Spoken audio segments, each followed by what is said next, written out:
Alhamdulillah wa syukurillah wa la hawla wa la quwwata illa billah. Wassalatu wassalamu ala Rasulillah wa ala alihi wa sahbihi wa mawala. Rabbi shrah li sadri wa yassir li amri wahlul 'uqdatam min lisani yafqahu qawli. Bapak Ibu dirahmati Allah, alhamdulillah kita bisa berjumpa lagi di masjid kita ini, dan kita masih dalam rangkaian pembahasan fikih puasa, walaupun ini kesempatan terakhir, ya Mas, bulan ini terakhir, sama besok akad. Dan pada pertemuan yang lalu sudah saya jelaskan tentang rukun puasa. Saya mengulang lagi, rukun puasa itu enten kali. Yang pertama adalah menepati waktunya.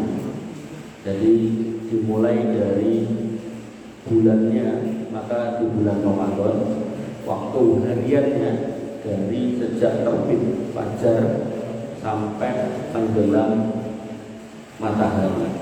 Terbit fajar niku ditandai azan subuh, boten imsak niku tapi azan subuh.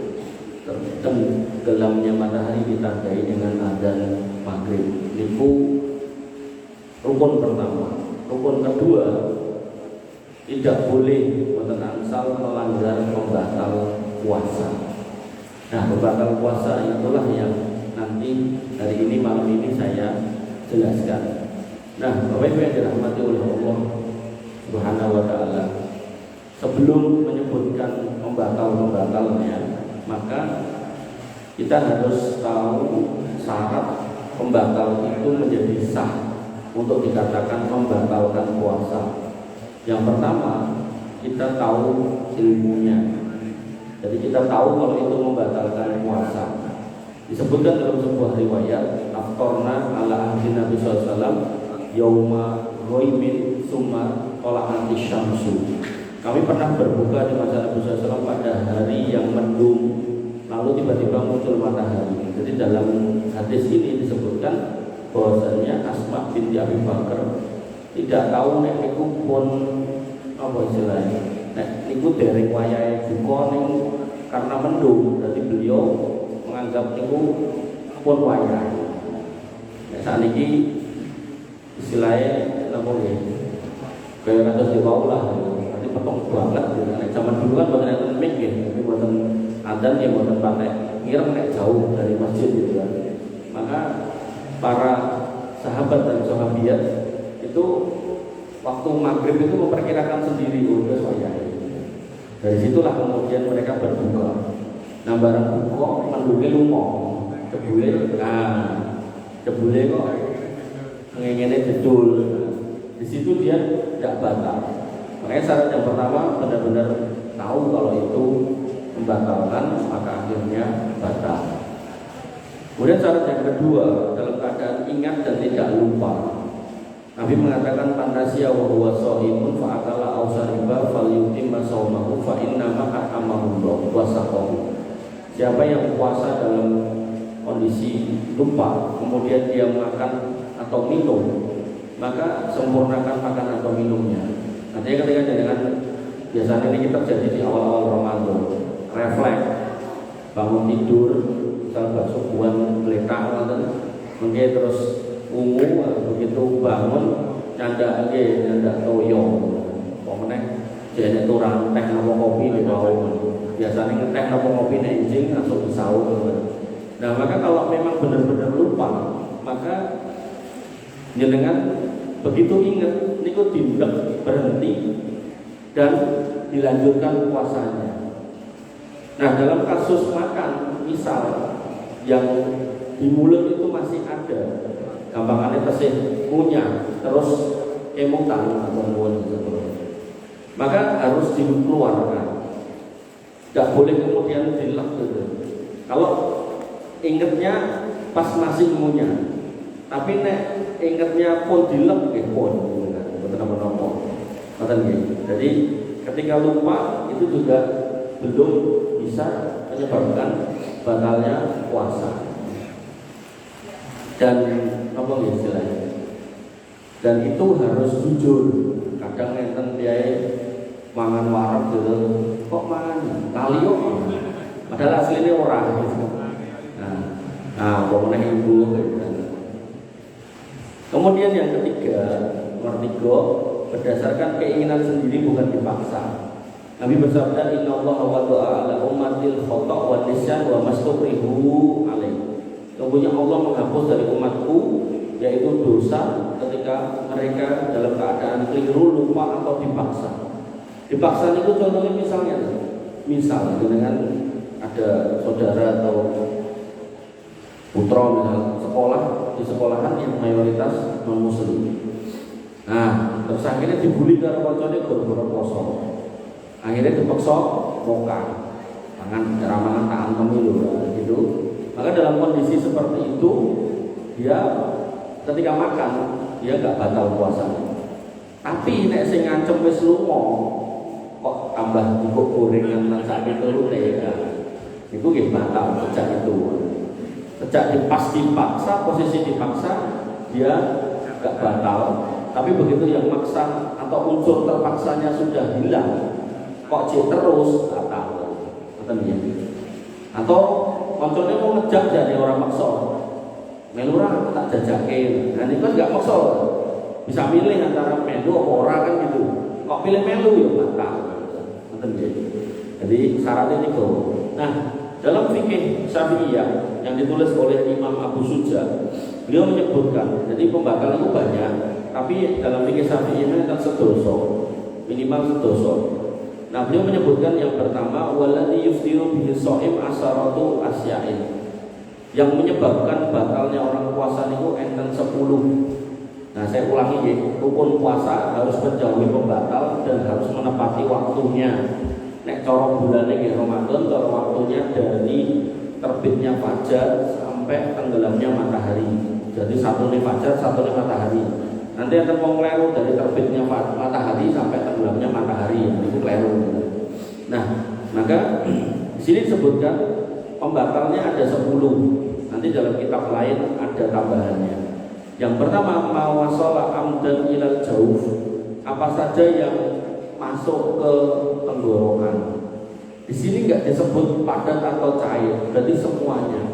Nggak disebut panganan atau bukan. Jadi nek ngapunten nek bocah sengaja ngelek neker batal posone. Atau kemudian kan enten sing iseng sosok ngemuti napa terus bablas. Kudu panganan jane ngemut gotri kalau batal. Ngoten nggih. Jadi jangan sampai gagal paham. Mungkin putra jenengan yang kecil-kecil ini ngemuti napa dijarke terus kelek batal posone. Nah, kemudian awiroksi atau yang masuk lewat kepala. Kepala contohnya misal disuntik, dicoblos atau mungkin nopo lah gitu. Belum betul patek dong urusan kesehatan kan. Pokoknya nek anjing blus gitu. Nah, maka di situ batal. Niki fikih Syafi'iyah.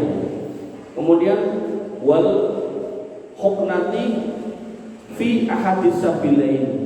Dan masuknya sesuatu dari 2 lubang, yang bawah bagian depan dan bawah bagian belakang. Kadang enten ngapunten piyai itu ambeien terus akhirnya obatnya itu dilebet wiking-wiking. Batal ora, batalnya nek kon dhuwur kok ngisor ora. Nah, dalam fikih Syafi'iyah batal. Ngoten nggih. Lah tapi loro banget Mas ra betah nek ra diobati. Nggih pun berarti jenengan darurat untuk membatalkan. Ngoten nggih. Jadi darurat untuk membatalkan sehingga itu dimasukkan ya jenengan enggak usah kosong. Nah, kemudian wal qai'u amdan, muntah dengan sengaja. Dan terus muntah dengan sengaja itu otomatis ada perbuatan yang menyebabkan dia muntah. Misal diogok-ogok gitu kan. Enten piyai itu ngeten. Punya sakit asam lambung. Nah, lambungnya itu keluar asamnya niku akhirnya marai wetenge unek-unek ngoten. Nah, beliau niku cerita kalian kula, aku bakalan mari atau ora bakalan mari nek urung tak utahke ya ngoten niku. Kalau itu terjadi diogok-ogok dan memang beliau juga diogok-ogok akhirnya muntah, maka begitu muntah dengan cara diobok-obok akhirnya batal. Tapi nek misal muntahnya nggak sengaja, contoh muntah nggak sengaja misal dengan kepanggil rencang, sudah lama sekali nggak ketemu, begitu kemudian salaman cipika-cipiki, wah mulai ngomong, wah ambune ra karuan, muntah, disitulah nggak batal. Tapi nek jenengan ngertos, nek jenengan niku ngambu sing ra enak iso muntah, terus jenengan dikandani kalih sinten, ning kono kae nek batang tikus malah diparani diambu serot. Akhirnya muntah, nah niku termasuk sengaja. Nggih, jadi pokoknya ampun dijarak. Nah, nek muntahnya mboten kejarak aman, tapi nek dijarak batal. Nah, niku nggih muntah sengaja. Mungkin kalau jelasnya satu-satu ya. Kemudian wal wata'u amdan fil farji wal inzalu an mubasyaratin, ini dua. Yaitu yang pertama berhubungan suami istri pada kemaluannya niku batal. Tapi kalau kemudian mau ngabung-ngabungan piye Mas? Lah niki enten melih. Wal inzalu an mubasyaratin. Jadi bercengkrama rangkulan ambung-ambungan ning marai keluar sesuatu niku lho. Ketika sesuatu itu keluar batal. Tapi nek gampangane pamit tok Pak aku nek pengajian aja. Napa dicium tangane ngoten terus mboten enten napa-napa mboten napa. Tapi nek bar niku terus ramandeg ning ambung-ambungan akhirnya keluar sesuatu batal dan Nah, kemudian wal haid wan nifas. Haid dan nifas nanti saya jelaskan. Wal junun dan gila. Di sini dibahasakan gila. Tapi termasuk dalam bab gila niki gak cuman orang yang bilang akal dalam arti gila, tapi dimasukkan dalam bab orang bilang akal niki orang pikun yang benar-benar pikun. Tadi dia sudah nggak tahu bahkan namanya siapa niku dia sudah nggak tahu, bahkan kadang niku enten piyai niku bengi-bengi nyapu latar terus bahan niku ditunggoni putrane rambung nyapu terus pamit, Mas aku tak mulai sih padahal omahe mriku. Nah mulai ning ditombo kok yo omahmu. Mulai gone mbokku kono, mboke otomatis pun mboten enten biasane. Nah, yang seperti itu sudah tidak wajib puasa. Puasanya batal. Kemudian wal ihmami kullal yaum wariddah, dan pingsan dalam sepanjang hari. Jadi bar sahur atau sadurunge sahur semakut tangi-tangi buka. Nah, dalam kondisi seperti itu puasanya batal. Kemudian wariddah keluar dari Islam dan di agama, maka puasanya juga batal. Nanti orang niku saking awamnya bisa terkontaminasi terus ganti agama, terus dileke kali sing ngejak pindah agama. Yo jajan lho. Orang kan Ramadan. Aku lagi poso untuk 10 dino, tak tutuki 20 dino kas. Jadi saking awamnya dijak pindah agama pindah. Ning dia ngertine nek bulan poso niku poso. Entuk 10 dino dijak jajan emoh. Mergone jek kurang 20 ning poso. Enten biaya aneh-aneh ngoten niku. Termasuk ada juga orang yang sudah ganti agama, pas posisi pindah agama orang didik, begitu didik pamit kali sing ngejak niku wau, iki aku wis sugih tak munggah kaji yo gitu. Nah, ini menunjukkan Bapak Ibu yang dirahmati oleh Allah Subhanahu wa taala, sebagian kaum muslimin itu dalam kondisi jahil, kurang ilmu sehingga mudah dipengaruhi. Makanya pentingnya menuntut ilmu, nambahi ilmu niku agar iman niku tetap teguh di dalam hati, mbok godane napa, omongane napa, kita tetap istiqomah ten mriki. Bapak Ibu yang dirahmati oleh Allah Subhanahu wa taala, kita masuk ke poin-poinnya. Poin yang pertama, semua yang masuk lewat rongga tubuh, tenggorokan niku membatalkan puasa, makanan, minuman atau yang selainnya. Kemudian segala sesuatu yang masuk lewat kepala dan segala sesuatu yang disuntikkan atau dimasukkan lewat kemaluan atau dubur. Nah, 3 pemasukan ini, kepala, tenggorokan, kemaluan dan dubur, berarti 4. Maka itu membatalkan puasa. Nanti dalam bab nek dimasukkannya lewat kulit pripun kan enten napa nika vaksin, nah itu tidak membatalkan puasa. Tapi kalau masuknya lewat pembuluh darah niku membatalkan puasa. Jadi harus dibedakan. Nah, Bapak Ibu yang dirahmati oleh Allah Subhanahu wa taala, dalilnya nopo disebutkan pada Quran surat Al-Baqarah 187, wa kulu wasrabu hatta yatabayyana lakumul khaydul abyad minal khaydil aswad minal fajri summa atimus siyam ilal lail. Dan makan minumlah sampai terang bagimu benang putih dari benang hitam yaitu fajar. Jadi silakan makan minum sampai fajar. Nah, kalau sudah fajar maka puasalah sampai datang malam. Fajar ditandai dengan adzan subuh, buatan imsak niko, dan malam ditandai dengan adzan maghrib. Tentu adzan yang barengan. Jangan nggak boleh mungkin pas sahur boleh sing adzannya paling keri, engko pas poso boleh sing paling dhisik. Padahal sing dhisik niku jame kleru lah. Bisa batal rasa jenengan. Jadi nek pengen mencari yang mana yang benar, yang barengan. Jadi kalau misal teman ini bisa mendengar 2-3 masjid adzan bareng, niku insya Allah pun layani. Tapi nek sok-sok enten sing dhisik ngoten niku, nah niku antara mungkin niku wau jame ning rusak napa dhewe lagi latihan. Tangga kula enten menek loteng bungok-bungok. Allahu Akbar. Anak kula geger, buka. Musik iki jam piro? Telu yo lho wong kae lho sing ada ning dhuwur omahe lho menek loteng gitu. Oh iya. Nah, ngoten niku nggih. Jadi kalau beberapa masjid sudah ada bareng silakan. Nah, aku delok jamku dhewe piye Mas? Nggih monggo, pastikan jamnya bener juga. Iku jamnya bener-bener dengan itu. Bapak Ibu yang dirahmati oleh Allah Subhanahu wa taala. Kemudian tadi sudah disebutkan kalau orang lupa dalam makan dan minum maka nggak membatalkan puasa. Langsung aja, saya malah senang banyak pertanyaan. Kemudian yang keempat, mutah dengan sengaja. Nabi mengatakan mandaro'ahu koi, siapa yang mutahnya menguasainya, artinya tidak disengaja.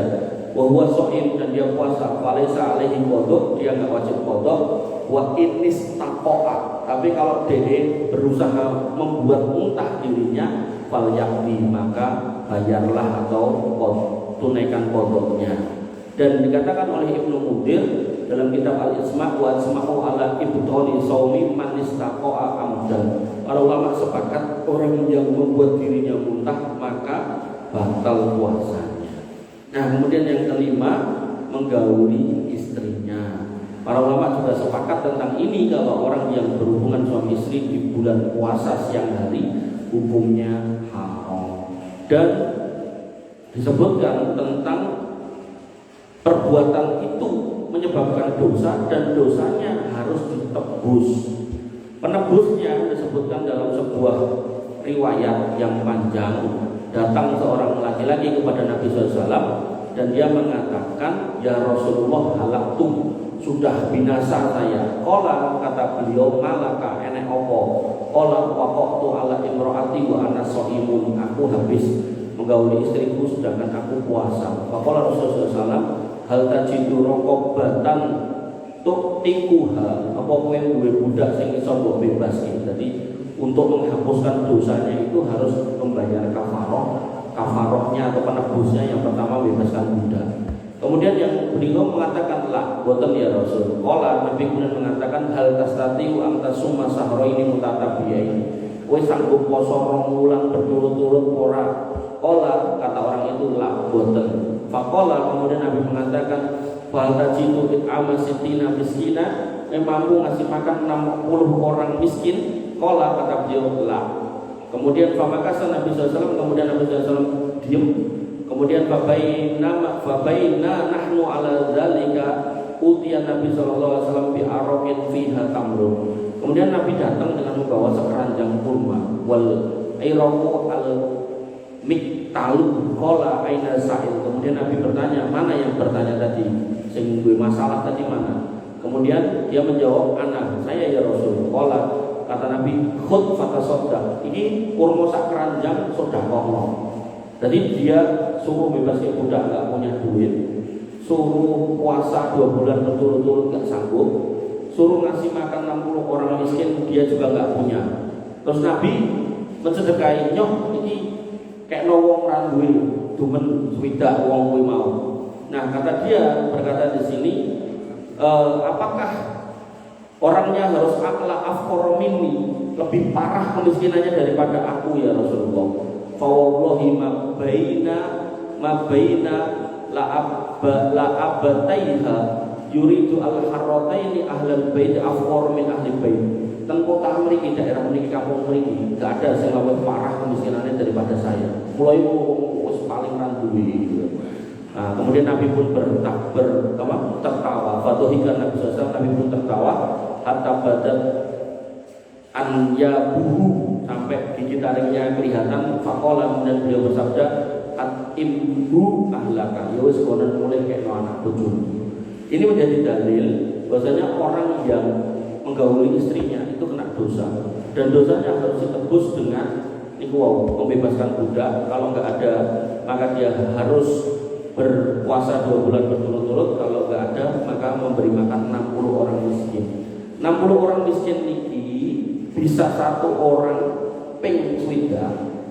Karena nyari orang miskin itu harus bener orang miskin. Nanti ada orang salah, kafarahnya 60 orang terus bikin makanan digempin 60 orang tanggane. Lah nek tanggane mboten miskin nggih, mboten angsal toh.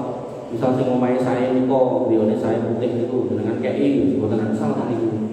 Jadi harus orang miskin gitu. Nah, maka harus dipetakan musim miskin si A atau si B.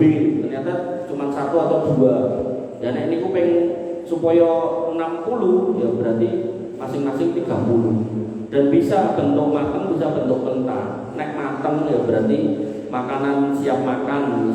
Misal ya yang paling gampang niku nasi padang. Nah, dengan nek kita untuk nasi padang niku di jenengan biasanya pinten 20.000-an Mas, ya pun berarti 20.000 itu pakai nasi padang 20.000 ping swida pinten Pak Joko sayuta 260 bungkus nasi padang. Nah, jenengan golek wong ra duwe 60 orang angel gitu kan. Nah, angel nggih berarti bedino wong siji sing enten atau wong loro sing enten ten desa niku diparingi bedino niku nek matengan. Nek mentah apa entuk? Mentah niku 1 sok niku 3 3 liter atau 2,5 kilo ping swida. Tinggal sekilo ini saat ini pinten sekilo 15 ping lurus setengah berarti pinten niku 30 karo itu setengah 30 setengah ping swida sak yuta 800. Kuwi oke. Nah, monggo jenengan pilih. Wewe dirahmati Allah Subhanahu wa taala. Oleh karena itu maka yang paling aman ditahan sampai mengke akhirnya wayahe buka. Berarti kok buka karo sing manis-manis entuk Mas angsal. Oh sing manis dhewe bojoku ya monggo.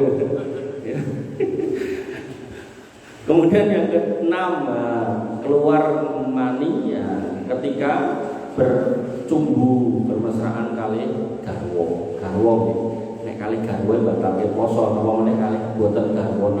Wis batalke poso nambah dosa ulang poso. Dadi dosane tambah gede meneh gitu.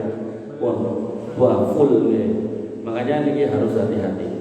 Bapak-bapak dirahmati oleh Allah Subhanahu wa taala. Nah, hanya saja ketika bercumbu dengan istri lalu kemudian keluar air mani, maka tidak kena kafaroh kayak berhubungan suami istri. Dan niku benten. Nabi SAW bersabda, yatruku ta'amahu wa syarabahu wa sahwatahu min ajli. Orang yang berpuasa harusnya meninggalkan makan, minum dan syahwatnya karena aku Allah. Mengeluarkan mani dengan sengaja termasuk syahwat sehingga termasuk pembatal puasa. Niki untuk yang punya istri. Ngapunten kadang enten orang nggak punya istri, terus dia mengeluarkan air maninya dengan dirinya sendiri. Niku nek istilah fikihnya namanya istimna. Niku nggih batalke poso. Dadi jenengan nek gadah ngapunten putra niku dielekke. hati-hati ini batalnya poso. Dan dalam bab puasa ini ketika menjadi utang ya tetap akan ditagih sampai hari kiamat. Makanya utang kepada manusia ditagih, utang ini juga akan ditagih. Suatu ketika seorang wanita datang kepada Ibunda Aisyah, nah ini bab yang ke-7 dan ke-8 tentang haid dan nifas. Beliau bertanya kepada Ibunda Aisyah, Ibunda Aisyah, bukankah sholat itu rukun Islam yang lebih awal daripada puasa? Kenapa kok nek sholat kita nggak diperintahkan mengkodok, nek poso kita diperintahkan mengkodok? Ibunda Aisyah langsung menjawab bahwasanya akhoriji anti, apa kowe melu kelompok sesat sing jenenge Khawarij kuwi? Kok pertanyaanmu kaya ngono? Jadi orang-orang Khawarij itu suka melogika fikih, nek ra masuk akal dia nggak mau menjalankan. Contoh misal terkait sepatu atau sendal, ini yang fikih dalam bab wudu. Ketika jenengan di rumah wudu atau mandi besar terus wudu pun suci toh, nah terus jenengan ajeng ten lapangan. Nah ini sholat itu ning SMP kae. Nah ten SMP mriko. Nah dugi mriko jenengan ngangge sepatu atau sendal boten kersa napa nyopot sepatu atau sendale niku angsal dengan catatan waktu wudu tadi si sepatu atau sendale dipastikan suci, dipastikan suci. Nah kok delalah nembe dengan lampah dugi Al-Furqon ya masjid pojokan jenengan kentut dut atau kebelet pipis jenengan pipis ten mriku. Nah tengah jeng Al-Furqon enten kran jenengan wudu ten mriku. Dalam fikih tentang wudu jenengan boleh wudu tanpa mencopot sepatu. Caranya pripun? Caranya dengan wudu seperti biasa, begitu sampai di sepatu niku mangrusak dhuwure, boten ngisore. Padahal sing digem lampah keng mriki dugi niku sing tidak lemah, tidak macam-macam kan ngisore to. Nggih boten. Nah, niku wudu jenengan sah jenengan rusak dhuwure.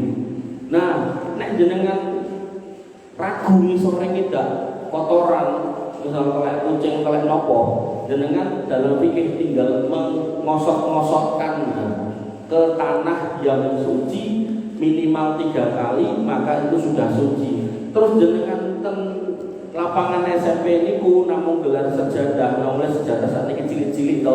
Nah jenengan sholat ngangge sepatu niku wong angsal. Nah orang Khawarij itu tidak bisa menerima fikih seperti itu. Dek rumongsone kudu dikubah kabeh sak sepatu sak isor-isore gitu.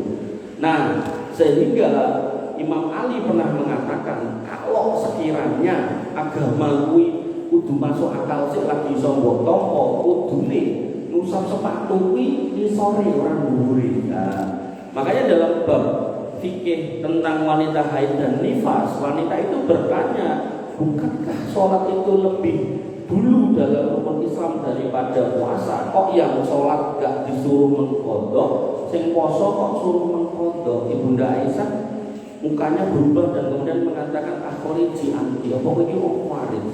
Kok cara mikirmu ngono kuwi? Nah delalah beliau ya kemudian mengatakan enggak, saya itu beneran pengen tahu. Kemudian Ibunda Aisyah menjawab bahwasanya kami dulu waktu hidup bersama Nabi yo ngono kuwi ajarane.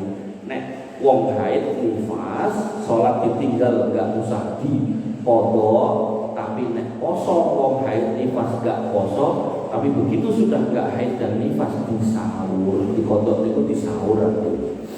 Bapak yang dirahmati oleh Allah Subhanahu wa taala. Nah, dalil kalau orang haid dan nifas itu tidak puasa, Nabi pernah menyebutkan alaisa idza hadat lam tusalli wa lam tasum. Bukankah wanita itu kalau haid dia tidak sholat dan tidak puasa? Para wanita menjawab qulna bala, iya ya Rasul. Nah, sehingga ini menjadi dalil dan kesepakatan ulama disebutkan oleh Imam Ibnu Qudamah Al-Maqdisi dalam Al-Mughni bahwasanya ajma'a ahlul ilmi ala annal haid wan nufasa la yahillu lahum as-shaum. Bahwasanya ahli ilmi para ulama sepakat orang-orang yang haid dan nifas tidak boleh untuk puasa.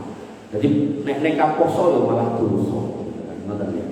Bapak Ibu dirahmati oleh Allah Subhanahu wa taala, niku yang ke 78. Yang ke-9 gila dan pingsan. Yang ke-10 murtad. Disebutkan tentang orang murtad. Gilanya mungkin murtadin. Wa may yartadid minkum an dini fa yamut wa huwa kafir fa ulaika habitat a'maluhum fid dunya wal akhirah wa ulaika ashabun nar hum fiha khalidun. Siapa yang murtad di antara kamu dari Islam lalu dia mati dalam kemurtadannya, maka mereka itulah orang yang sia-sia amalnya di dunia dan di akhirat. Jadi kewajibannya sudah enggak usah dijalankan, dan di akhirat juga enggak dapat apa-apa karena semuanya dicoret. Sehingga dalam tadi di depan tadi saya bilang rukun, dalam syarat puasa, syarat pertama itu orangnya harus Islam. Nah, apesnya orang yang enggak Islam, Bapak Ibu yang dirahmati oleh Allah Subhanahu wa taala, niku dia ada dalam dua posisi yang enggak enak. Nek DE gak poso, DE entuk dosa mergo ora poso. Nek DE poso, amale ora ketrima. Dalilnya nopo disebutkan dalam sebuah ayat tentang dialog dengan orang-orang kafir. Orang-orang kafir di neraka niku ditangleti. Masalah kakum fi sakor. Apa sing marai kowe nyemplung neraka sakor iki? Kata orang kafir, qalu, mereka menjawab, lam nakum minal musallin. Kami dulu waktu hidup enggak sholat. Sehingga orang kafir niku mungkin ditekoi soal sholat. Sayang seribu sayang banyak orang Islam nggak tahu niki. Akhirnya bukannya dia seneng sholat, ning malah ngiri karo wong kafir dengan mengatakan, ya toh, wah enak jadi wong kafir, ibadahnya seminggu bisa. Nek no aku tak melu-melu, sholatku bisa wae nek Jumatan. Nah, enten biasa ngoten niku. Nah, maka itu keliru. Kenapa? Karena orang kafir nanti akan ditanyai tentang semua amaliyah wajib orang Islam apa kowe ora nglakoni. Lah kok delalah dhewe nglakoni misal, maka yang dia lakukan pun tidak akan berpahala. Makanya disebutkan dalam satu ayat, wa qadimna ila ma amilu min amalin. Engko amalmu iki dijoke diduduhke. Kemudian waja'alnahu haba'an mansura. Ketika kamu merasa itu dapat pahala, ning rasido karena dijadikan debu-debu yang berterbangan. Termasuk ayat tadi, orang-orang yang murtad, maka semua amalnya dihapus habis.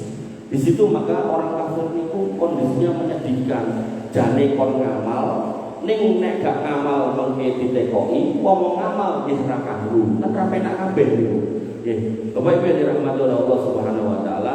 Maka yang harus kita pahami bahwasanya orang-orang yang beriman itu di atas kebaikan, maka kita harus bersyukur atas kebaikan itu. Dan tambahannya terkait dengan pembatal puasa, yang pertama orang yang berniat membatalkan puasa, niku puasanya enggak sah. Contoh pripun? Contoh misal enten piyai niku niatkeun bengi. Nek puasa wajib niku niatnya kan dari malam. Kalau puasa sunat niku bisa sewayah-wayah. Misal jenengan napa bar subuhan niku nek sunat nggih dereng dahar dereng ngunjuk terus jam 8 kok yo sing dinteni sarapane yo ora teko-teko wis tak poso wae. Akhire jenengan poso niku angsal nek puasa sunat. Tapi kalau puasa wajib dalam hal ini adalah puasa Ramadan dan puasa qadha Ramadan, maka harus dari malam. Maka kalau sudah berniat mengko nek wis bar jam 3 aku tak mokah, nek niate ngoten, maka puasanya walaupun dimulai dari subuh dari malam dia sudah niatnya batal. Makanya saya pernah ditanya sama seorang jamaah ibu-ibu ngoten, bagaimana hukumnya orang yang puasa dari subuh kemudian niat nanti jam 3 niku safar. Ning kok nek safar meh mokah. Ya kalau saya melihat itu ya mendingan, nek memang sudah terjadi itu mendingan ya nggak usah puasa. Artinya kalau panjenengan mengke merencana mau safar, niatnya niku jenengan tetap poso. Nah baru dalam perjalanan niku, ya misal dalam perjalanan itu jenengan kabotan ling poso, sehingga jenengan harus buka puasa, mokah, ya silakan itu nggak apa-apa. Termasuk yang kerja, jangan kemudian ngomongkan ya botok Ya tak poso ning kok nek kira-kira panas kok tak mokah. Lah nek udah diniati gitu, maka puasanya enggak sah. Yang bagus gimana? Niat aja puasa. Mungkin dalam perjalanannya memang beneran abot, silakan dengan buka puasa. Yang punya orang Mas, dia nyaur, namanya buatan poso ya nyaur. Nah, maka Bapak Ibu yang dirahmati oleh Allah Subhanahu wa taala, loh, lah nek wong kerja rekoso apa yo? Apa yo ra entuk niat koyo ngono ket awal wong yo rekoso. Lah kan kita enggak tahu toh nanti pas hari kerja itu apa bener dikei gawean sing rekoso kan kita enggak tahu. Barangkali bose niku piyai sae terus akhirnya ngertos nek tukange atau buruhe niki nembe poso, akhirnya terus wis Mas gandeng kowe poso, terus ora usah ning panasan ning kene wae ijeti aku lho kan. Iso poso berarti kan gitu loh. Dan nggak perlu untuk berbuka puasa.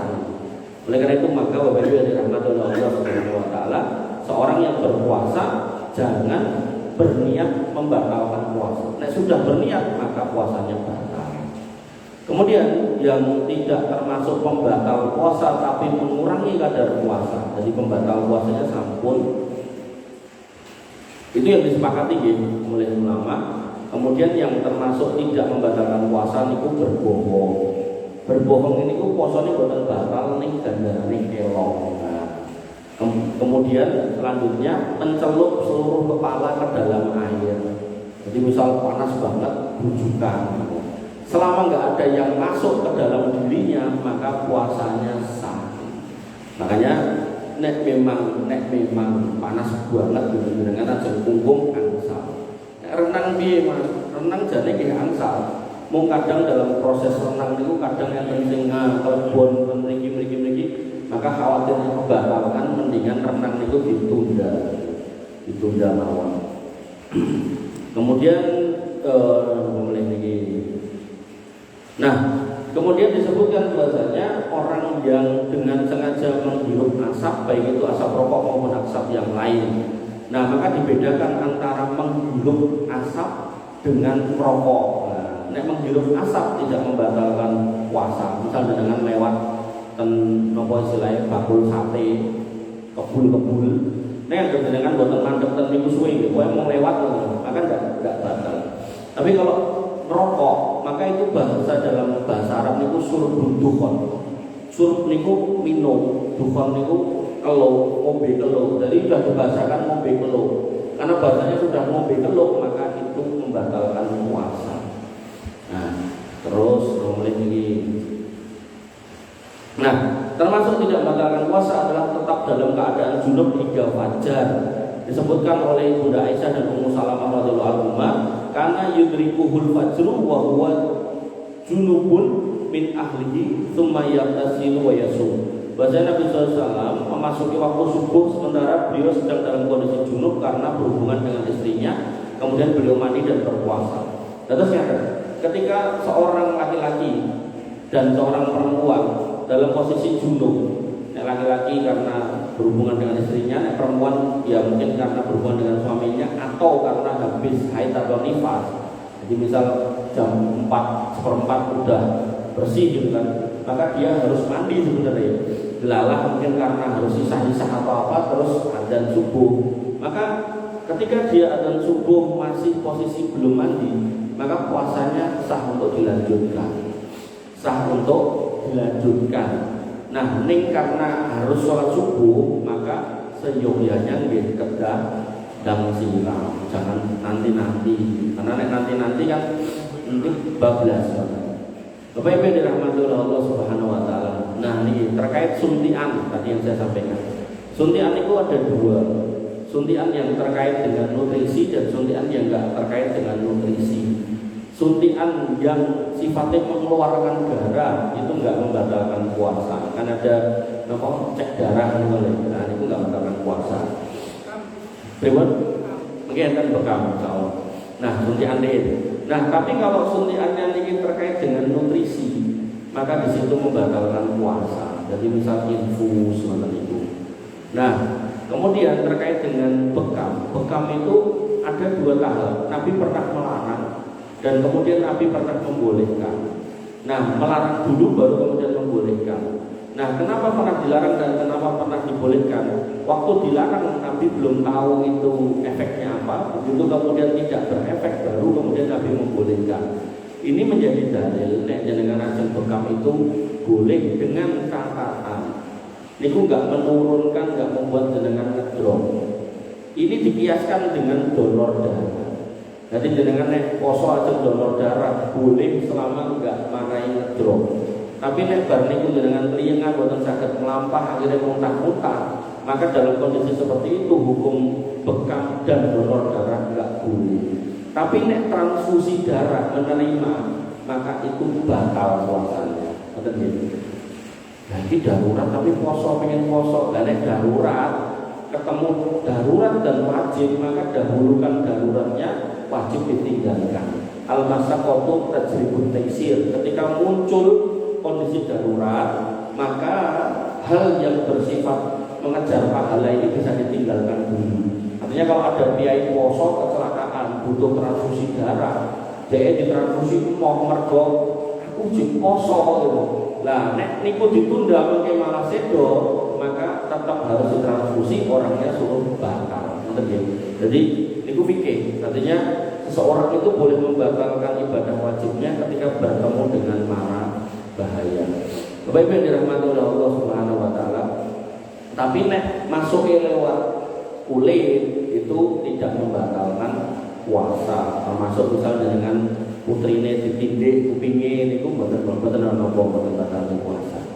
Kemudian mulai niki nangis, ya, nangis tidak membatalkan puasa. Tapi nek nangis banyune ditadai terus diombe, nah itu batalkan puasa. Kan enten nangis ngene iki tekan lambe terus termasuk air liur. Air liur niku selama dia belum keluar dari mulut niku dilek ento. Tapi nek sudah keluar dari bibir sedot melih niku mboten angsal. Semanten ugi ngapunten umbel. Oh gilane to ta. Nanti iki apa pripun. Nah, kumur-kumur ketika jenengan kumur-kumur gitu, maka jenengan harus berusaha mengeluarkan. Nek pun usaha mengeluarkan kok terus ngelek ibune kok kaya enek sing rada seger niku ketotan sithik mboten napa-napa nggih. Nah, kemudian memilih niki menelan ludah sudah. Nah, menelan ludah udah. Nah, tapi kalau menelan ludah yang bercampur darah, kadang kan gusinya berdarah gitu kan. Nah, disebutkan oleh Syekh bin Baz rahimahullah tentang orang yang menelan ludah dan ada darahnya. Beliau mengatakan seseorang menelan ludahnya hukumnya nggak apa-apa, kan tetapi jika dalam ludah tersebut kecampur sesuatu seperti sisa makanan di sela gigi, baik daging, roti, buah atau darah ketika gosok gigi, maka dalam hal ini harus dirinci. Yang pertama, jika dia mengetahui hal itu maka tidak boleh dengan sengaja menelannya. Artinya ngeten, ini dari ngomongin ke saya gitu. Jadi misal ngapunten bar sahur, adzan langsung yang masjid nanti sikatan. Nah, bar subuhan apa lagi wiritan apa lagi maca Quran. Nah, ilate resik-resik gigi ya, terus nemu cuilan sosis nopo-nopo gitu kan. Lah nek niku sengot yakin tahu ya niku harus dikeluarkan ampun dilek. Mata amor ki ibuku. Nggih boten pokoke niku wis genah sijine padet sijine cair. Jadi sing padet niku ditokke. Nah, ijune mengke saged dilek lho. Ning kamu ditokke rene ijune. Nah, kalau dia tahu harus dikeluarkan, tapi nek nggak ngerti gitu, kan. Jadi misal ngomong itu tiba-tiba keselak gitu kok kaya enek padatan sing mlebu, goro-goro ora ngerti niku wau. Sing kemong selirit niku wau, termasuk darahnya gitu kan. Maka nggak apa-apa. Yang kedua, jika dia tidak tahu tetapi dianggap seperti sudah biasa, kemudian setelah ditelan dia merasakan adanya darah. Jadi kan air liur biasa sama air liur campur darah itu kan benten loh. Nah, maka kalau dia tidak sengaja maka tidak mengapa. Kemudian membersihkan lubang telinga, singkat cerita membersihkan lubang telinga tidak apa-apa. Dan kemudian keluar darah. Nah, keluar darah di sini tadi babnya adalah bekam. Nah, kemudian dia tidak membahayakan ke orangnya maka tidak membatalkan puasa. Terus misalnya dengan kepiris untuk bedaya itu boten batal puasanya, atau sengaja dibekam atau difasdu selama dengan memang kiat, nah, maka tidak batal puasanya. Tapi nek enten piyai niku kula ningali piyambak niku bar pasdu niku butahe metu bar niku semakut. Nah, semakut niku berarti tekanan darahnya ngedrop. Nah, akhirnya nek ra dikeki nopo teh manis niku mengke bablas. Akhirnya digoleki teh manis. Jadi lah kasus niku piyai niku boten poso. Maksud saya, namanya enten piyai dibekam nopo donor darah semakut. Niku harus ditulungi, salah satunya dikasih minuman manis karena nek gak dimoyak ngoten akhirnya mungkin bablas. Pun setengah songo, ngoten riyen Bapak Ibu yang dirahmati Allah. Ada yang mau nanya? Silakan. Monggo Pak Rahmat. Nggih. Nggih. Kapan diganti dibayar? Nggih. Selama 3 hari atau ini setelah puasa selesai fidyahnya berarti. Iya, bab fidyah ya. Jadi siapa yang boleh membayar fidyah? Yang pertama adalah orang-orang yang berpuasa tapi dia tidak bisa mengqadha, kayak orang tua yang tua banget. Sehingga dia kalau nggak puasa ya nggak bisa nyaur dengan puasa, dia bayar fidyah. Kemudian yang kedua, orang yang sakit tapi sakitnya nggak bisa sembuh. Karena ada sakit yang sudah lama bertahun-tahun, nah itu fidyah. Kemudian yang ketiga ini khilaf ulama, yaitu ibu yang hamil menyusui. Ada perbedaan ulama, ada 3. Yang pertama mengatakan dibayar qadha saja, ada yang berpendapat fidyah saja, ada yang qadha dan fidyah. Nah, tergantung dengan mau milih yang mana. Kalau dengan milih fidyah tok atau qadha dan fidyah, maka berarti ibu yang hamil dan menyusui ini juga harus bayar fidyah selain qadha. Nah, bayarnya kapan? Idealnya sebenarnya ketika kemudian dia sekarang nggak puasa, idealnya hari ini dia ngasih fidyah. Itu apa istilahnya harian. Tapi kalau kemudian yang terjadi ini adalah orang tua dan orang sakit yang menaun tadi, ini kan sudah bisa diprediksi nih 30 hari gitu kan. Nah, maka bisa diberikan idealnya sebelum Idul Fitri. Tapi kalau kemudian kelewat itu masih boleh. Artinya tidak seperti zakat fitrah. Nah, zakat fitrah itu kan sebelum sholat Id, kalau sudah kelewat itu dihitung sedekah. Sebagaimana kurban itu harus dilakukan pada hari Arafah tanggal hari Arafah. Hari Idul Kurban tanggal 10 dan hari Tasyrik 11, 12, 13. Begitu di luar itu sudah dihitung sembelihan biasa. Atau ketika dilakukan sebelum itu, niku juga sudah dihitung sebagai sembelihan biasa buatan kurban. Jadi terkait dengan fidyah yang saya tahu walau itu enggak ada ketentuan kayak zakat fitrah. Jadi bisa dilakukan idealnya kalau hari ini enggak puasa ya besoknya kasih fidyah sehingga tiap hari dan meringankan tentunya gitu. Walaupun kita orang ribet gitu, tapi saya meyakini itu lebih ringan. Nah, tapi kalau kemudian orang-orang yang tadi itu lama nggak sembuh-sembuh atau sepuh gitu kan, itu bisa langsung 30 hari. Termasuk ini yang banyak orang luput, khususnya ibu-ibu. Ibu-ibu itu ajeng poso, niku jadi utang poso yang lalu. Belalah pas poso niku dereng sahur. Misal ya, mungkin poso utangnya tahun ini niku 10, pun nyaur 5, kurang 5. Ketemu poso sesuk niku, jek utang 5. Delalah poso sesuk niku tambah utang meneh 10, jadi 15. Maka yang 5 hasil tahun sebelumnya, niki nggih, sisanya yang tahun lalu, niku selain dia harus qadha, dia harus bayar fidyah atas 5 itu. Jadi utang puasa yang belum dibayar sampai ketemu Ramadan lagi niku harus difidyah. Ngoten. Itu yang jarang orang tahu. Betul ya? Iya. Sering kita mendapatkan pertanyaan. Iya. Saya itu sakit lambung. Sakit lambung. Terus kalau saya puasa kayaknya gimana? Iya. Misalkan saya berpikirnya Iya. Oke, terkait sakit apa boleh puasa atau tidaknya itu dikonsultasikan ke dokter. Kalau dokter memberikan justifikasi dengan nek kosong mungkin tambah parah, tambah sakit, tambah ngeten-ngeten, nah maka kita ikuti saran dokter. Niku mungkin sami dengan bab kandungan.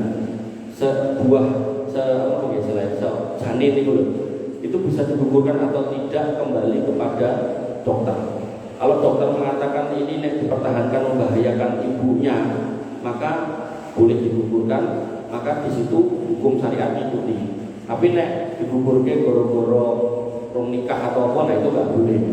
Jadi benar-benar ada kebahayaan, termasuk terkait penggunaan alat kontrasepsi. Kan ada, saya kemarin ditanya, vasektomi, tubektomi. Nah, vasektomi, tubektomi ini kan memotong. Ketika ini bentuknya sudah motong, maka hukum asalnya nggak boleh. Nah, ketika ini mau menjadi boleh, maka harus pakai justifikasi dokter. Kenapa harus dipotong? Oh, ternyata ibu ini sudah lahiran 12 kali dan ada 2 kali lahiran yang terakhir anaknya komplikasi ini, sehingga nanti potensi yang ke-13 bakal begini dan begitu. Nah, penjelasan itu akhirnya diputuskan di tubektomi itu tidak apa-apa. Tapi nek laki-laki vasektominya laki-laki itu akhirnya seorang laki-laki ketika menggauli wanita manapun itu nggak bakal hamil karena spermanya sudah terputus jalurnya. Dan itu kan nggak ada sebab ya, untuk dilakukan itu. Maka sebagian besar ulama mengharamkan vasektomi. Karena vasektomi akhirnya jadi cara untuk berzina orang mari meteng gitu. Dikebiri istilahnya. Kebirine tapi kebiri saluran nggih. Mboten di nek kebiri ala Cina kali Korea zaman kerajaan dulu niku titik niku diketok. Dadi bujul ngoten niku entek. Enten malih Pak Tayo, monggo Pak Joko. Tanya yang lain Pak. Oh boleh, tanya kabar. Ya, itu kemarin saya dengar ini zakat mal Pak. Yeah. Itu kok sebaiknya di bulan Sya'ban, ini kan tinggal 1 minggu. Yeah. Itu sebaiknya di bulan Sya'ban ada, cuma nggak ya pertanyaan. Dasarnya Zakat mal. Zakat mal niku syaratnya 2. Yang pertama adalah haul, yang kedua adalah nisab. Nisab itu jumlah minimal tergantung bendane nopo. Nek emas 85 gram, nek perak 595 gram.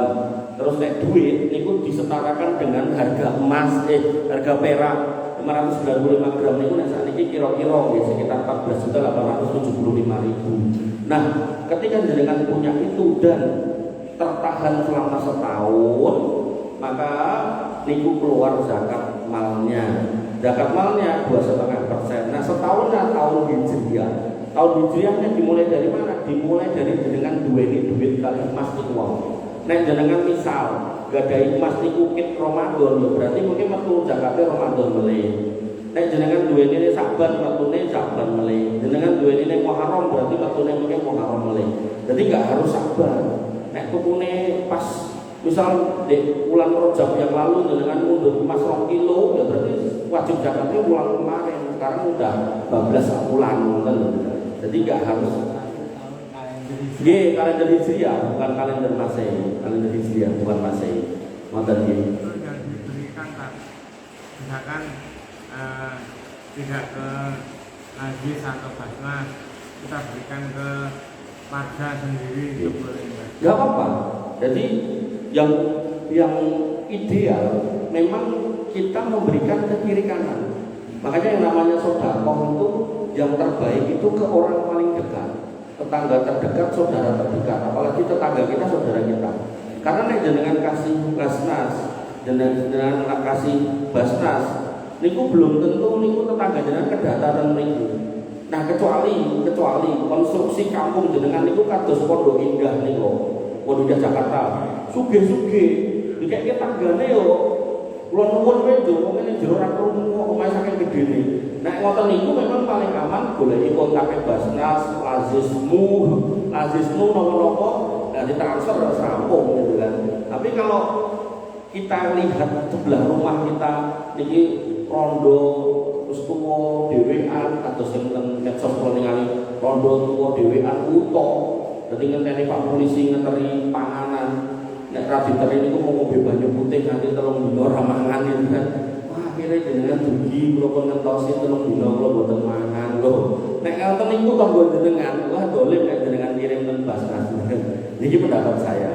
Artinya lebih cocok teniku. Makanya dulu ada saya dengar radio mobil niku enten salah satu ormas kalau boten sebut mereknya niku bertanya orang di salah satu desa di Karanggede Boyolali. Dia bilang, Pak Ustadz atau Pak siapa pemimpinnya niku, saya punya kurban kambing. Apakah saya harus kirim ke pusat? Tonggo kulo mau orang dulu. Sayang 1000 sayang. Pak Ustadz itu ditanya jawab, oh iya kirim ke pusat. Kita sudah punya datanya, loh apakah tonggone sing duwe kedatan niku? Kan kita nggak tahu, mesti ya datanya data anggota ormas niku toh. Makanya sebenarnya itu termasuk takfiri halus. Bukan kalau kayak kafir nih wis nyoret dari jajaran kaum muslimin secara halus.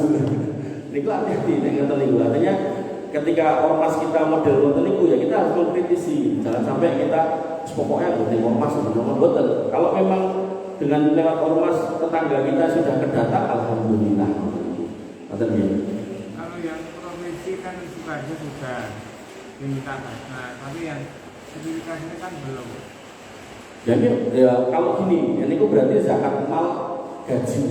Yang saya tahu zakat profesi itu nggak ada. Zaman dulu orang sudah bekerja, punya kerjaan ini, tapi nggak pernah dipungut zakat. Nah, zakat profesi itu menjadi keluar kewajiban zakatnya kapan? Ketika, ini penting. Ketika gaji jenengan niku turun, jenengan jaga tabungan. Tabungan terakumulasi selama setahun hijriah niku yang dikeluarkan. Saat ini misal Pak Joko, jenengan putrone kalih, terus gaji jenengan 5 yuta, terus pulau putrone gaji pulau 7 yuta, sekolah pulau luwih wajib, ning kebutuhan pulau kan luwih oke. Nah artinya zakat itu bukan langsung dipotong di depan, tapi apa yang kita dapatkan kita pakai dulu untuk kebutuhan rumah tangga standar. Sisone niku mlebu tabungan, nah tabungan setahun nek niku minimal 14.875, lah niku keluar 2,5%. Itulah zakat profesi yang bener niku ten niku. Lah masuknya duit tabungan itu kan sumbernya enggak cuma dari gaji, mungkin sertifikasi, mungkin jenengan sok-sokan yang pegawai negeri tapi nyambi maklarang motor atau lemah lalah cair. Nah, jadilah tabungan boten kanggo. Lah niku yang keluar zakatnya dari zakat mal yang berwujud duit. Nah, ngoten nggih, Pak. Kalau sudah diambil tiap bulan. Nah, niku tinggal jenengan total. Misal jenengan udah dipotong tiap bulan, total setahun 2,5 juta. Nah, terus jenengan delok tabungan nih, tabungan jenengan misal 200 juta. Nek 200 juta berarti zakatnya kan 5 juta. Jenengan wis nyicil 2,5 berarti kurang 2,5. Oke? Siap. Pak Toyo, pun.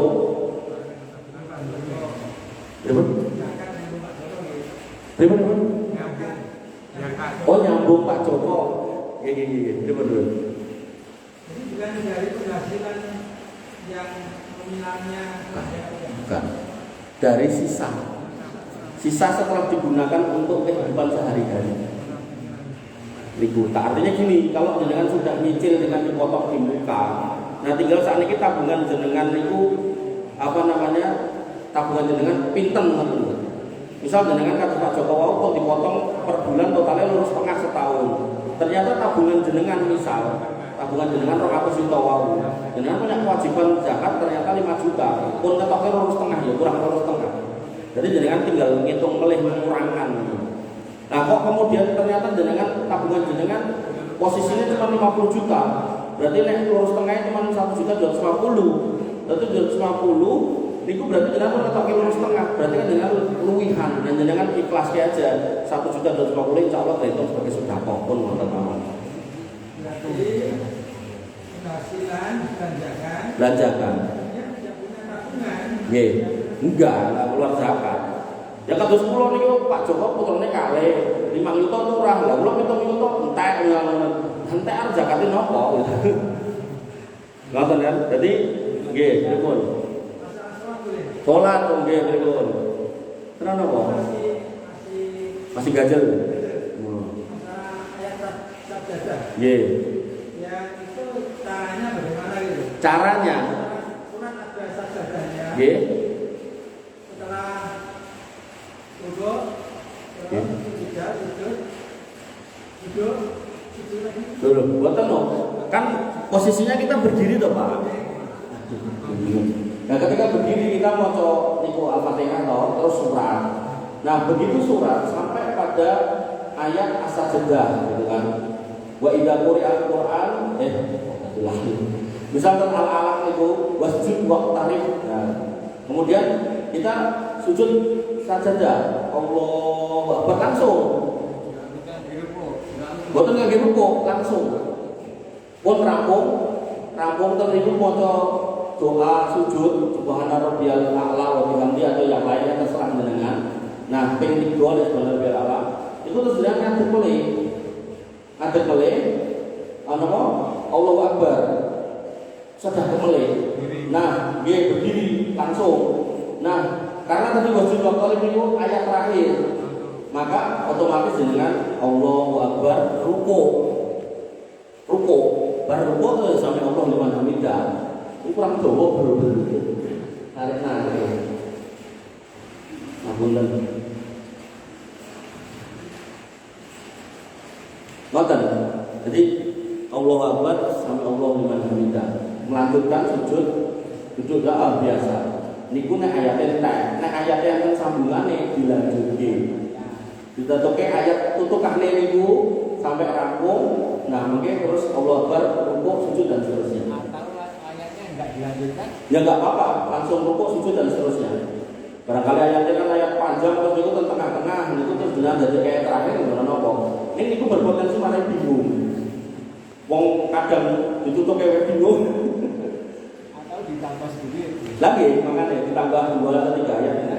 Dilanjutkan tak panjang. Lagi, dia berpanjang. Begitu. Walaupun suratnya belum selesai, pada waktu baca ayat itu langsung sujud. Dan ini nggak harus pas sholat. Jadi jenengan misal mau Quran, nemu ayat niku biasanya ditandani gambar mikrofoto kali garis bawah, terus enter kalimat sajadah sujud niku. Jenengan bar maca niku seleke sujud. Madhep kiblatan. Ngoten. Dengan dengan maos niku wasjud wa tarif gitu apa tariku taruh Qurannya dengan sujud madhep kiblat. Itu sunah itu. Dan ketika itu dibaca, niku setan niku berputus asa. Aku juga seperti itu. nggih, itu sunahnya seperti itu. Jadi sujud yang dilakukan di luar salat itu sujud syukur kali sujud tilawah niku boleh. Pripun boleh, Pak? itu tadi sunnah ya. Nggih.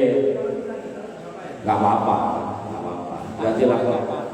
Pripun? Enggak dilakukan enggak. Enggak apa-apa lagi terakhir loh. Apalagi enggak tahu.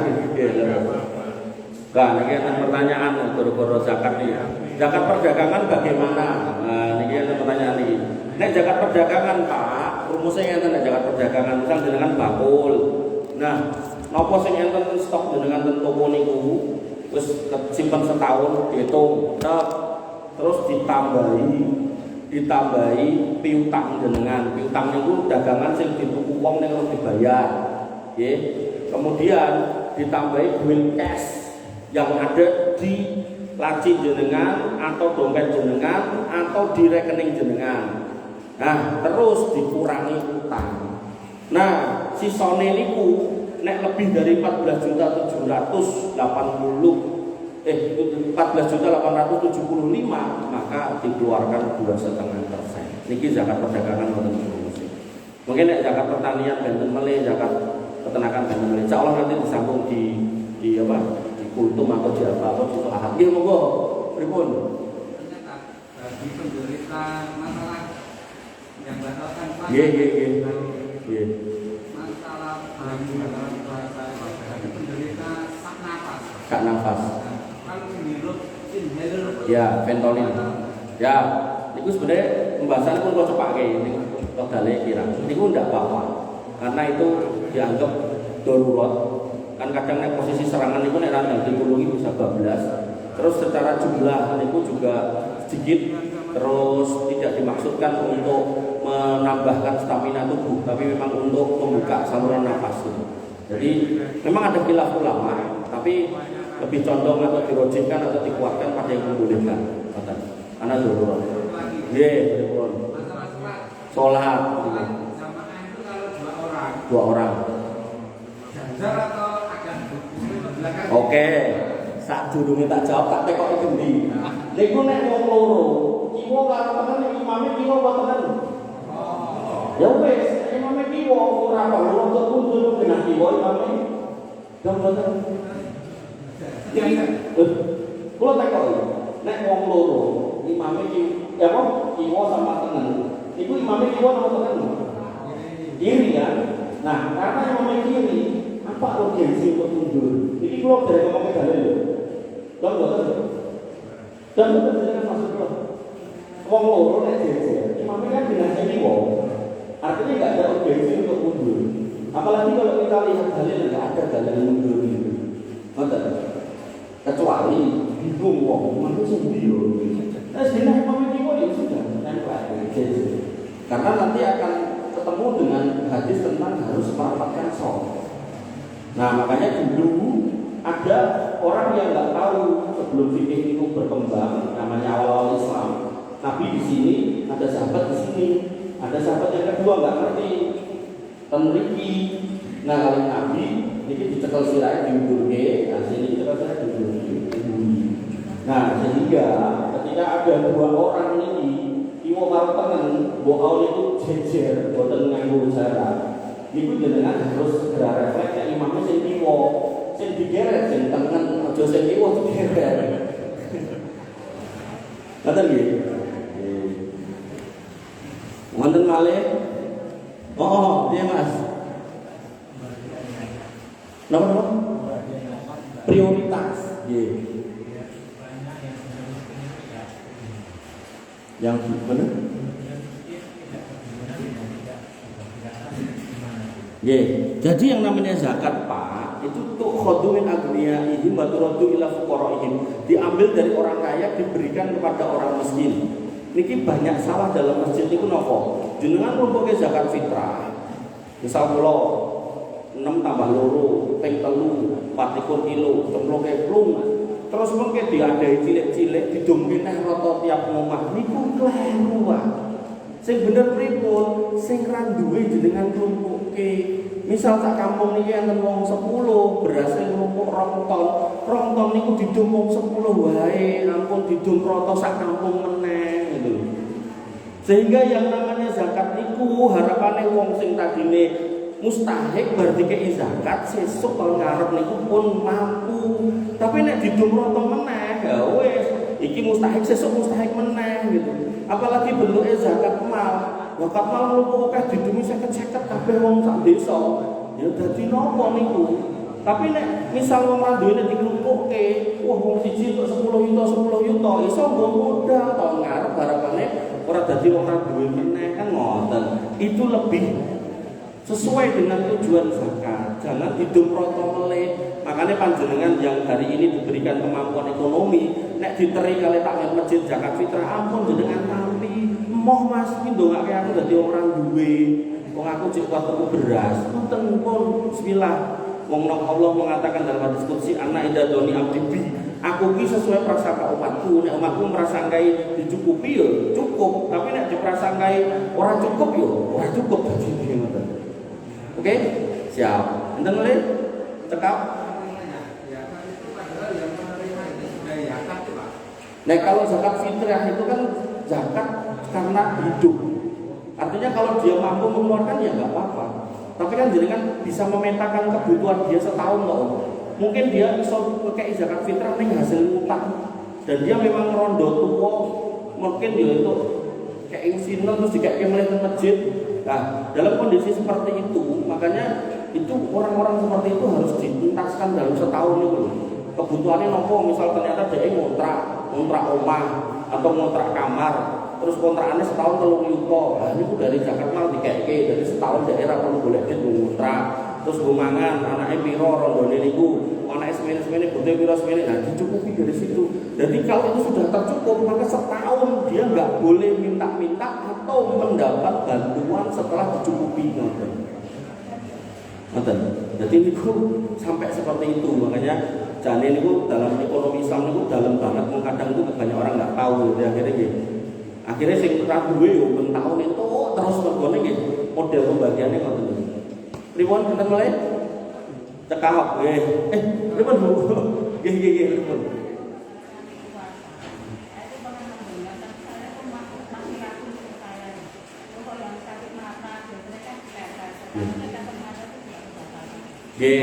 Dalam hadis disebutkan tentang bolehnya memakai celak waktu berpuasa.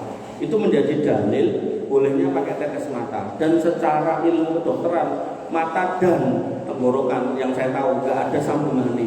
Sebagaimana telinga, ini kita dengan tetes ini saluran telinga buatan nyambung ke tenggorokan dan lambung, sambungannya pun benten. Nah, ketika salurannya sudah beda, maka nek niku ditetesi ten mriki niki mboten napa-napa, ngoten nggih. Nggih, dalile soal celak. Jadi pakai celak pas puasa niku angsal, maka netesi motor niku angsal. Nah, nek model kaya sing ten Mexos niku pas diteteske tutupe coplok, akhirnya bahune keelek lah niku bakal. Makanya harus hati-hati pas netesi niku. Wonten malih cekap Pak, Bu, Pun, Pip, enten. Batas makan cabai itu kan tadi disampaikan makan camilan sampai fajar. Fajar itu kan adzan subuh. Nggih. Sebagian masih kan ada yang imsak. Imsak itu gimana Pak? Mau dibilang? Nggih, lah nggih tadi sudah saya singgung, patokannya ada. Artinya kalau dengan mireng imsak niku dengan tesih angsal makan, minum, tesih angsal napa mawon termasuk ngapunten kumpul suami istri ning jenengan harus perkirakan. Kalau misalnya dengan biasanya nek kumpul niku setengah jam nggih aku dipaksakke biasanya imsak niku 15 menit atau 10 menit kan ngoten. Artinya kalau secara hukum imsak itu dalam Islam dan fikih yang saya tahu nggak ada, adanya langsung adzan. Mungkin karena banyak orang luput dan hati-hati saya ngoten itu cuma teknis yang mana di situ akhirnya ada sebagian ulama yang boleh kan ada yang melarang gitu kan. Nah, maka kita tidak bahas itu nih, tapi yang mau kita tekankan imsak itu tidak menjadi pertanda nggak bolehnya makan, minum dan berhubungan suami istri, masih boleh. Tapi tetap dengan perkirakan. Nah, imsak ten mriki niku 10 menit menjelang subuh, nggih nek dahar nggih ampun kata-kata sithik wae. Nek ngunjuk nggih ampun ngangge gayung sithik wae kanggo gelas cilik-cilik ngoten gitu kan dadi ben pas. Termasuk nek nggae kopi yo panas-panas gamone ra rampung-rampung ngadan gitu. Gampang. Nggih ngoten dadi perlu disiasati nggih. Ngoten. Wonten malih cekap nggih, Bapak Ibu dirahmati oleh Allah Subhanahu wa taala. Wabillahi mengatakan dengan saged kula aturaken mugi-mugi bermanfaat, kurang lebih mohon maaf. Assalamualaikum subhanakallahumma wa bihamdika asyhadu an la ilaha illa anta astaghfiruka wa atubu ilaik. Assalamualaikum warahmatullahi wabarakatuh.